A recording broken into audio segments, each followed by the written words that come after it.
अगला अनुच्छेद जो हमारा होगा, अनुच्छेद कौन सा होगा? अनुच्छेद 128। अनुच्छेद 128 कहता है सेवा निवृत्त न्यायाधीश। ठीक, अनुच्छेद 128 क्या बोलता है? सेवा निवृत्त न्यायाधीश। जो सेवा निवृत्त न्यायाधीश होंगे किस अनुच्छेद के तहत आते हैं? अनुच्छेद 128 के तहत आते हैं। इनको सेवा निवृत्त न्यायाधीश कहते हैं। जब एडॉप्ट जज नहीं दिए जाते हैं 127 से, तो हम कहां से लाते हैं? सेवा निवृत्त न्यायाधीश। वो ये सेवा निवृत्त न्यायाधीश वह न्यायाधीश होते हैं जो क्या सुप्रीम कोर्ट से क्या हो चुके हैं? रिटायर हो चुके हैं। उन जजों को हम क्या किस अनुच्छेद के तहत लाते हैं? अनुच्छेद 128 के तहत लाते हैं। अगला अनुच्छेद आएगा अनुच्छेद 129। ठीक, अनुच्छेद 129 क्या होता है? सुप्रीम कोर्ट अभिलेख न्यायालय होना। अभिलेख न्यायालय होना। अभिलेख न्यायालय होना।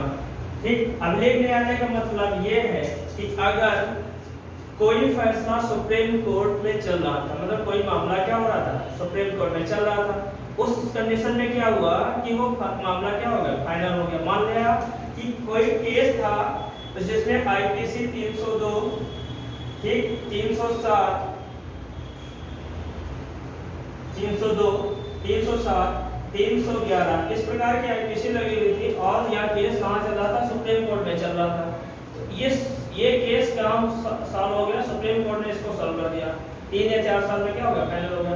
इसी केस का आधार मानते हुए हाई कोर्ट जो होगा, ठीक, इसी केस का आधार मानते हुए हाई कोर्ट क्या करेगा? हाई कोर्ट इसी केस का आधार मानेगा, कहेगा और मुकदमा सुना सकता है। किस अनुच्छेद का आधार मानेगा?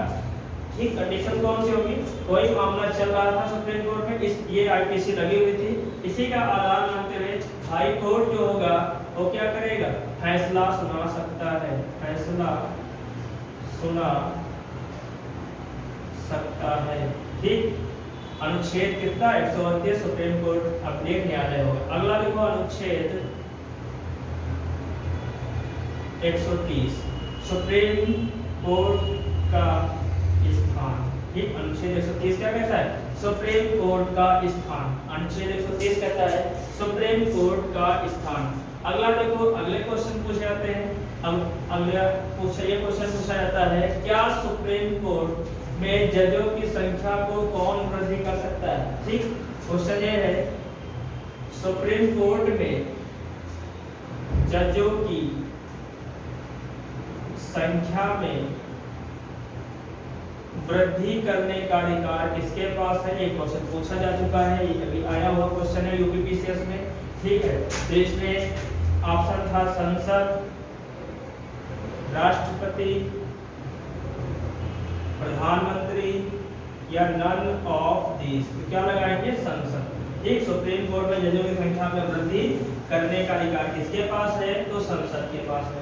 अगला क्वेश्चन, क्या सुप्रीम कोर्ट के जो जज होंगे किसी अन्य न्यायालय में सुनवाई कर सकते हैं? तो कर सकते हैं। ठीक, अगला क्वेश्चन, अभी तक किसी भी न्यायाधीश के ऊपर क्या महाभियोग लगा है?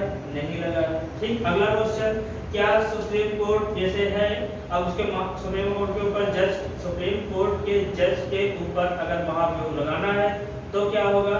संसद के दोनों सदनों से विशेष बहुमत द्वारा, संसद के दोनों सदनों से विशेष बहुमत द्वारा अगर पारित हो जाए और राष्ट्रपति द्वारा इसे हटा दिया जाता है, ये सुप्रीम कोर्ट के महाभियोग की प्रक्रिया है। ठीक, महाभियोग।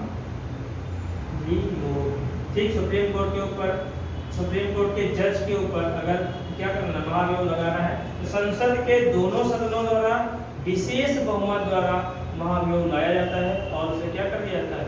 हटा दिया जाता है। राष्ट्रपति द्वारा से हटा दिया जाता है। ठीक है, राष्ट्रपति द्वारा उसको हटा दिया जाता है। ठीक, सुप्रीम कोर्ट अगर भाग पूछ लिया जाए तो भाग कौन से है? 5 में अनुच्छेद 124 से लेके 147 तक। किस भाग से किस अनुच्छेद है? 124 से लेके 147 तक। ठीक, सुप्रीम कोर्ट के जजों को बढ़ाने की शक्ति किसके पास है?